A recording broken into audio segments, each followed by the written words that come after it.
प्रधानमंत्री आवास योजना ग्रामीण, इसका लाभ किसे मिलना चाहिए और कैसे मिलना चाहिए, कौन व्यक्ति इसका पात्र है और कौन व्यक्ति इसके लिए पात्र नहीं है, इसकी जानकारी हमें लगभग होती है, परंतु फिर भी जो आज हम आपको बताने वाले हैं वो सारी जानकारी ऑथेंटिक है और बिल्कुल एक तरह से आपको हम ये आश्वस्त करना चाहते हैं कि यहाँ दी गई जानकारी को अगर आप पूरा देख करके समझ करके और प्रधानमंत्री आवास योजना के लिए अपने आप का आंकलन आप कर सकते हैं। आज का वीडियो उन कर्मचारियों के लिए भी है जो इस योजना के लिए काम कर रहे हैं और आज का वीडियो उनके लिए भी है जो इस योजना का लाभ लेना चाहते हैं या ले रहे हैं।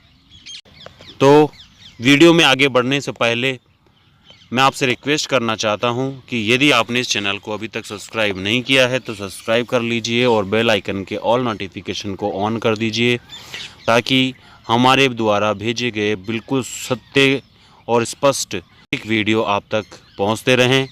बाकी मैंने बहुत सारे वीडियो यूट्यूब पर देखे हैं जो कि फ़र्जी हैं, अपना वॉच टाइम और अपना पैसा कमाने के लिए बना रहे हैं और आप जैसे लोगों का, दर्शकों का समय ख़राब कर रहे हैं। ऐसे वीडियो पे विश्वास नहीं करें।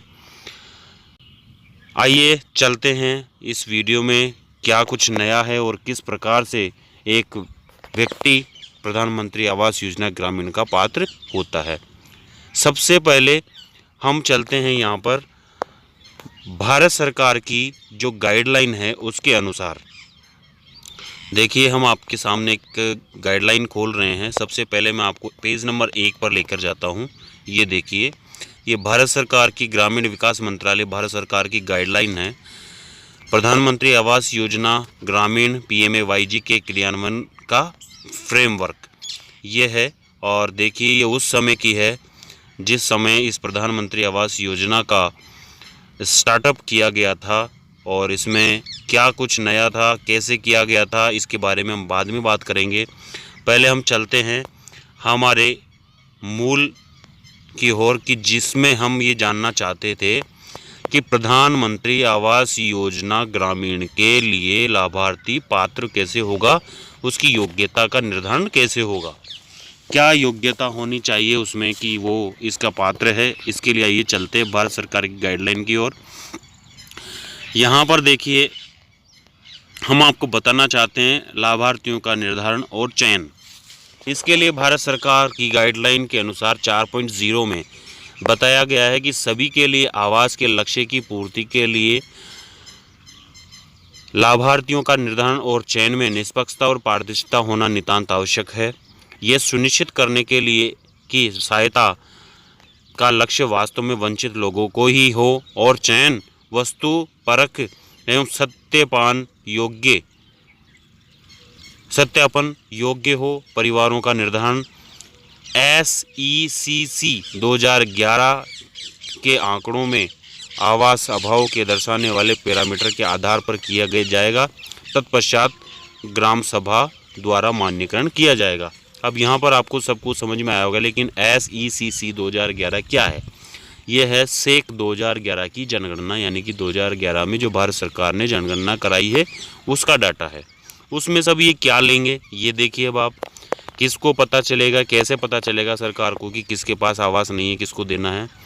जनगणना में सभी चीज़ें होती है कि व्यक्ति परिवार के पास क्या चीज़ है, क्या नहीं है, कैसा घर है, कैसा नहीं है, उसी को उठाया है। 4.1 में पात्र लाभार्थियों का दायरा फिक्स किया गया है। PMAYG के अंतर्गत पात्र लाभार्थियों के दायरे में BPL सूची के स्थान पर, यानी कि जो IAY थी उसमें केवल इंदिरा आवास योजना में केवल BPL लोगों को ही दिया जाता था।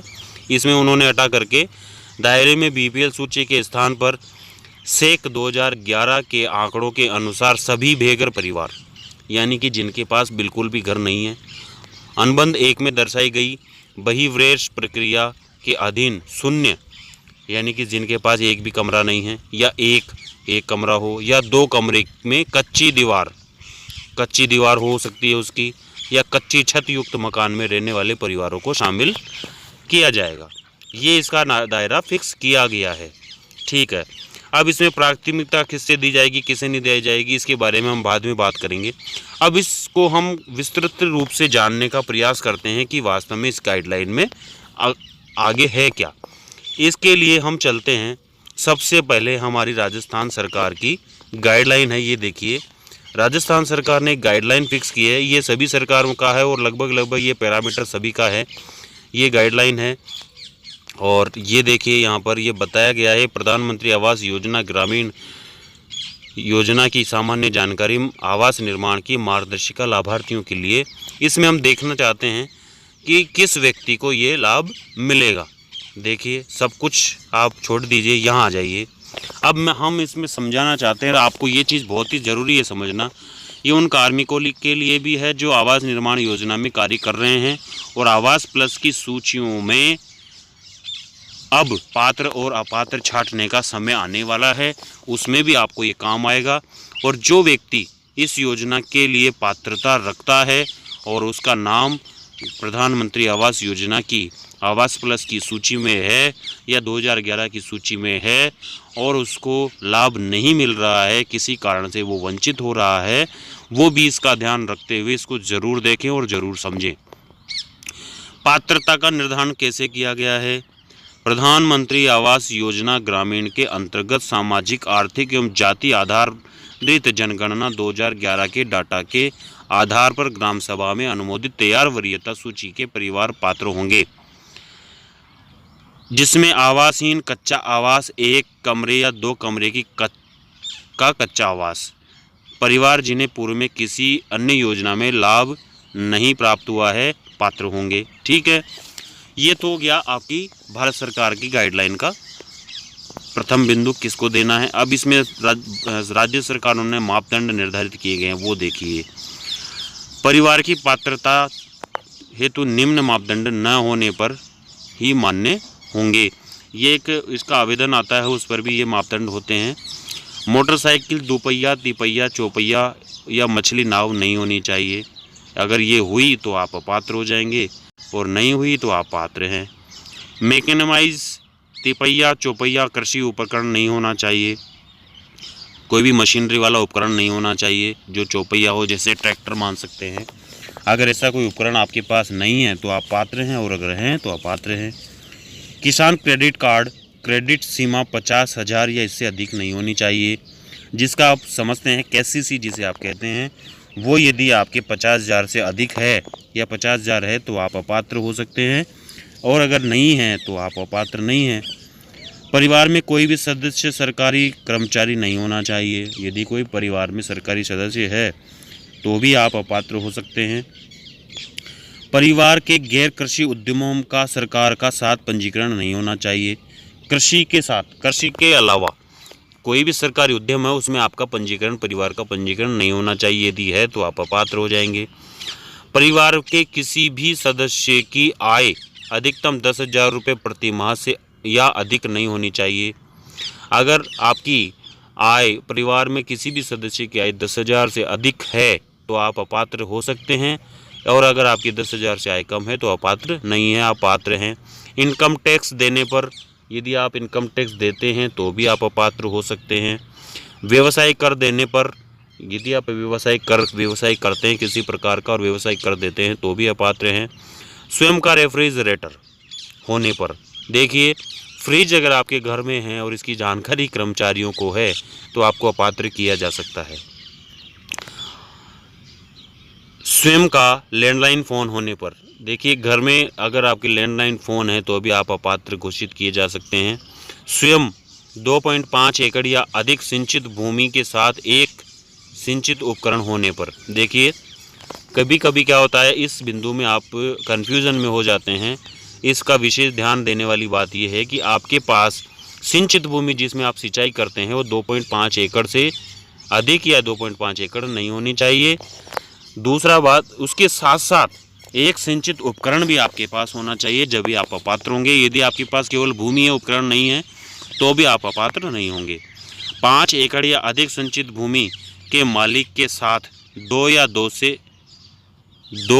या अधिक मौसमी फसलें होने पर, देखिए आपके पास अगर 5 एकड़ भूमि है, सिंचित भूमि है और आप 2 फसल करते हैं तो भी आप अपात्र घोषित किए जा सकते हैं।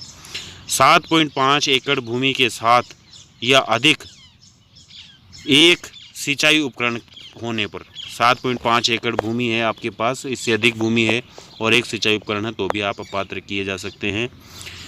किसी आवास योजना में पूर्व में लाभान्वित होने पर, पहले इंदिरा आवास योजना और किसी भी स्टेट की CM BPL योजना, इस तरह की कोई योजनाओं में अगर लाभान्वित हो चुके हैं तो भी आप अपात्र घोषित किए जा सकते हैं। या वास्तव में ही घोषित करने वाली क्या बात इसमें है ही सही, अपात्र ही होंगे आप। इसके बाद उक्तानुसार ग्राम पंचायत वर्गवार पात्रता सूचियां तैयार कर लाभार्थियों के नाम आगे संभावित स्वीकृति वर्ष का अंकन किया जाएगा। किस वर्ष में इनको स्वीकृति देनी है ये वरीयता सूची निर्धारण करनी है। मूल वरीयता सूची में शामिल लेकिन सत्यापन उपरांत अपात्र परिवारों के सम्मुख अपात्रता का कारण स्पष्ट उल्लेखित अंकन किया जाएगा। ग्राम पंचायतवार वरीयता सूची की संकलित प्रति पंचायत समिति वार तैयार कर सार्वजनिक स्थलों, जनप्रतिनिधियों, राजकीय कार्यालयों, आमजन हेतु अवलोकनार्थ उपलब्ध कराई जाएगी। अब देखिए, मैं आपको यहाँ पर ये आश्वस्त करना चाहता हूँ कि यदि आपका नाम 2011 तो लगभग ये मान लीजिए कि समाप्त होने की स्थिति में है, सूचियाँ पूरी हो चुकी है, लेकिन जहाँ पर अभी चल रही है वो इस बात का ध्यान रख लें कि इस मापदंडों में अगर आप आते हैं तो आप ग्राम पंचायत जाइए, कहीं आपको अपात्र किया हुआ है या नहीं है। ऐसी स्थिति में है तो आप अंतिम व्यक्ति के रूप में भी अगर होंगे तो सरकार आपको लाभ अवश्य देगी। लेकिन इसके साथ एक चीज़ आप देखिए कि कई लोगों को इस बात की बहुत टेंशन होती है। टेंशन की प्रक्रिया ये बात है कि मेरा नाम आ गया है, मुझे कैसे पता चलेगा, सूचियाँ कैसी होगी। इसमें सरकार ने ये स्पष्ट कर दिया है कि सार्वजनिक स्थलों पर, राजकीय कार्यालयों पर यह अवलोकनार्थ उपलब्ध कराई जाएगी, चस्पा की जाएगी, आप वो सूचियाँ वहाँ पर देख सकते हैं। तो आज आपको हमने बताया कि प्रधानमंत्री आवास योजना के लिए कौन व्यक्ति पात्र होगा और कौन अपात्र होगा। इसके लिए राज्य सरकारों ने अलग अलग मापदंड निर्धारित किए हुए हैं। भारत सरकार का एक मापदंड फिक्स है जो कि आपने देख लिया है, समझ लिया है कि कच्ची दीवारें या कच्चा घर या कच्ची छत जिस परिवार के है या आवासीय नहीं है वो व्यक्ति इसमें पात्र है। इसके अतिरिक्त भी राज्य सरकारों ने अलग अलग मापदंड निर्धारित किए हुए हैं, ये आपके आवेदन पत्र पर भी मिलेंगे और आपको ग्राम पंचायत के माध्यम से भी आपको अवगत करा दिए जाएंगे। इसके अलावा जितनी भी सूचियां अब तक बनाई गई है या 18-19 और 19-20 में जो अवंचित परिवारों की सूची बनी है, उनमें भी जो व्यक्ति अपना नाम लिखवा चुके हैं, जिनकी ग्राम सभा ने अनुमोदन कर दिया है, वो इस बात का ध्यान रखें कि इन मापदंडों को पूरे करते हुए उनका अनुमोदन पुनः करना आवश्यक है। इसके लिए सरकार समय समय पर ग्राम सभा की आयोजन करवाती है। तो आज का वीडियो आपको कैसा लगा और हमें कमेंट करके ज़रूर बताइए और हमें हमारे नंबर पर व्हाट्सअप करके भी आप पूछ सकते हैं। साथ ही मैं आपसे एक बार फिर रिक्वेस्ट करना चाहता हूं, यूट्यूब पर बहुत फर्जी वीडियो हैं जो कि आपका समय ख़राब कर सकते हैं, उन वीडियो पर ध्यान नहीं दें और हमारे इस चैनल को सब्सक्राइब करें और ऑल नोटिफिकेशन के बेल आइकन को ऑन करें ताकि आपके पास हमारे जो वीडियो हैं वो जल्दी से जल्दी पहुंच सकें। और हम आपको विश्वास दिलाते हैं कि हम आपका समय बिल्कुल भी ख़राब नहीं करेंगे और आपको वही जानकारी देंगे जो वास्तव में आपके लिए योग्य है और काम की है। हम आपका समय ख़राब नहीं करेंगे, इसका विश्वास हम आपको दिलाते हैं। Thank you.